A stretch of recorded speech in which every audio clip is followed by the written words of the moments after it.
Imagine uma prisão romana à meia-noite. Paulo e Silas estão acorrentados, feridos, sangrando, mas em vez de lamentar, eles cantam louvores a Deus. Os outros prisioneiros escutam atônitos. Esta cena aconteceu em Filipos, registrada em Atos 16. Paulo e Silas foram espancados injustamente e jogados no cárcere interior. Seus pés presos em troncos, a dor era insuportável. Mas à meia-noite, algo extraordinário acontece. Eles começam a orar e cantar hinos.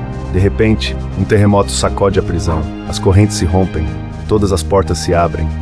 O carcereiro, desesperado, quase tira a própria vida. Paulo grita que todos estão ali. Resultado, o carcereiro e sua família se convertem. A lição é poderosa. Não espere a vitória para celebrar.